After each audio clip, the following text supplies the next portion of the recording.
చాలా రోజులు మేము ముందుకు మా ప్రెస్ మీట్లోకి రాక చీటికి మాటికి రోజు ఏదో మీడియాలో కనపడాలనే దుగ్ధ అయితే నాకు లేదు.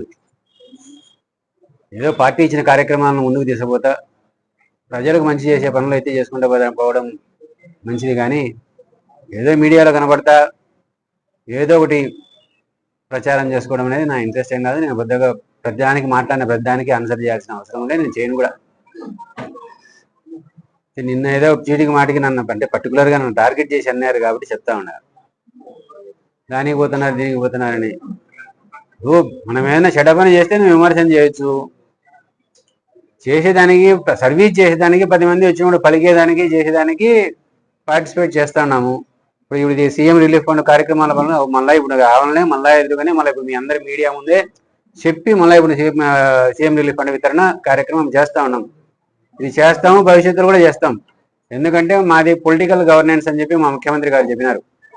నేను ఇప్పుడు తెలుగుదేశం పార్టీ రాష్ట్ర కార్యదర్శిగా ఉండా, నాన్నగారు లేరు, చాలా మంది వచ్చినారు. వీళ్ళకు తొందరగా కార్యక్రమాన్ని వీళ్ళకి చెక్కులు వితరణ చేసేసి వాళ్ళ చెక్కు అమౌంట్స్ వాళ్ళ అకౌంట్స్ పోతే మంచి త్వరగా పోతే మళ్ళీ ఎమ్మెల్యే గారు వచ్చేంత వరకు వారం రోజులు ఉండి దానికి ఇవ్వాల్సిన అవసరమే ఉండదు. ఈ రోజు వచ్చినా ఈ రోజు డిస్ట్రిబ్యూట్ చేస్తాం, వాళ్ళ అకౌంట్స్ త్వరగా పడితే వాళ్ళకి డబ్బు చేరుతుంది కదా.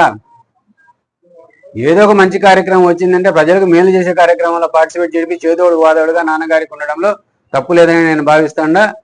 రాజకీయ పార్టీలో ఉన్నాం కాబట్టి రాజకీయ పార్టీ కార్యక్రమాలను నిర్విఘ్నంగా భవిష్యత్తులో కూడా కొనసాగిస్తాం. దీనికి ఎవరి అనుమతో ఎవరికి భయపడో ఇంకోటి మేము చేయాల్సిన అవసరం లే. Thank you. అండ్ ఈరోజు కార్యక్రమంలో కూడా మళ్ళీ ఇప్పుడు ఇది 10వసారి ఈ సీఎం రిలీఫ్ ఫండ్ ఇచ్చి రిలీజ్ చేసినారు. ఈ వితరణ కార్యక్రమం జరుగుతూ ఉంది. దీంట్లో ఇప్పుడు 67 మందికి చెక్కులు వచ్చినాయి, 53,340,000 రూపాయలు. భారీగా ఇంతవరకు మనకు రాష్ట్రంలోనే హైయెస్ట్ సీఎం రిలీఫ్ ఫండ్స్ వచ్చినాయి. ఇది కూడా మనం గర్వంగా చెప్తా ఉన్నాం. ఇంతవరకు సీఎంఆర్ఎఫ్ ఫండ్స్ ఇంతవరకు ఇంత పెద్ద మొత్తంలో ఎవరికి రాలే. ఇప్పుడు ఇన్నిసార్లు మొత్తం టోటల్గా వచ్చిన సీఎం రిలీఫ్ ఫండ్స్ ఈనాటికి మనమే రాష్ట్రంలో అత్యధికంగా ఉన్నాము. భవిష్యత్తులో కూడా ఎవరికి అవసరం ఉన్నా కూడా ఇది తీసుకొని పోయి ప్రజెంట్ చేసి మనకు రావాల్సిన కార్యక్రమాలను మనకు రావాల్సిన అభివృద్ధికి ఏదైనా పనులు ఉంటే వాటిని తప్పనిసరిగా ముందుకు తీసుకుపోతాం.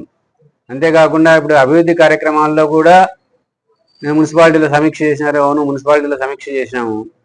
ఈ రోజు కూడా మళ్ళీ కార్యక్రమం ఉంది మున్సిపాలిటీ, అది కూడా ముందే చెప్తా ఉండ. మీరు ఎవరన్నా ఉంటే ఏమైనా పెట్టుకోండి, ఈరోజు కూడా సమీక్ష చేస్తాను. ఎందుకంటే రాజశేఖరు అనే ఒక కన్సల్టెంట్ ఇవాళ వస్తూ ఉన్నాడు. ఈరోజు ఆదివారం అయినా కూడా మున్సిపల్ స్టాఫ్ కూడా ఉండమని చెప్పినాము. వాళ్ళతో మాట్లాడి పొద్దుటూరు అంటే నీళ్లు వర్షం పడితే డ్రైనేజ్ అంతా నీళ్లు స్టాగ్నేట్ అయిపోయి డ్రైనేజ్ సరిగ్గా పోకుండా ఉన్నది. డ్రైనేజ్ వ్యవస్థను దాన్ని ఆధునీకరించి దాన్ని సరైన వ్యవస్థను ఏర్పాటు చేసి పొద్దుటూరుకు మంచి సౌకర్యం ఏర్పాటు చేయాలనుకుంటున్నాం. సౌకర్యం ఏర్పాటు చేయాలనుకోవడంలో మరి ఇంతకుముందు మీరు ఏదో చేసినారు, ఓన్లీ స్టామ్ వాటర్ పెట్టేదానికి. అది మాకు ఏమాత్రం పునాది వేసినారు తప్ప ఒక గడ్డ మట్టి పిల్ల తీలే. అంతేకాకుండా ఎవరేమి చేసినా కూడా ఆ కార్యక్రమం అనేది ఉత్త డ్రైన్ ఒకటి చేస్తే సరిపోదు, సివేజ్ వాటర్ ను కూడా తీసుకుపోయేదానికి ఏర్పాట్లు చేయాలనే ఉద్దేశంతో అందులో ఏంటంటే ప్రొద్దుటూరు మున్సిపాలిటీ అన్ని కలిసిపోయింది. మీరు చేసే అంటే తన నాలెడ్జ్ లేక దాని ఓన్లీ మున్సిపాలిటీ మాత్రమే పెట్టుకున్నారు. మున్సిపాలిటీ మరి మొత్తం గోపురం పంచాయతీ, కొత్తగూడెం పంచాయతీ, సోమవారపల్లి పంచాయతీ అన్ని కలిసే ఉన్నాయి.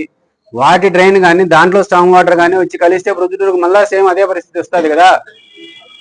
165 కోట్లు 170 కోట్ల రూపాయలు మీరు ఖర్చు పెట్టి సాధించేది ఏముంది?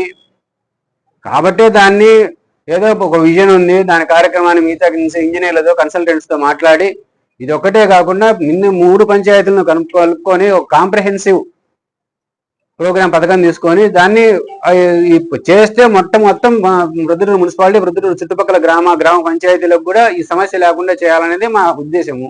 ఇది మంచి కార్యక్రమం కదా, దాంట్లో చదువుకునే కొంత జ్ఞానం ఉంది. నేను కూడా స్వతహాగా ఇంజనీర్ కాబట్టి కొంత అనుభవం ఉంది. ఇంజనీర్లతో మాట్లాడి వాళ్ళ సలహాలు సంప్రదింపులు తీసుకొని ఇట్లా చేస్తే బాగుంటుందని చెప్పినాము. దీనికి కన్సల్టెన్సీ చేస్తే నేను తప్పే ఉండదు, మున్సిపాలిటీలో పోయి మాట్లాడితే భవిష్యత్తులో ఈరోజు కూడా చేస్తూ ఏం అడ్డుకుంటారా? మీరు ఏం చేయగలిగితే చేసుకోండి. ఈ కార్యక్రమాలు మంచి మనకునేటి నాకు మంచి అని తోచిన కార్యక్రమాలను నిర్విఘ్నంగా భవిష్యత్తులో కూడా చేస్తానే పోతా ఉంటాం, ప్రజలకు ఉపయోగపడే కార్యక్రమాలను. Thank you.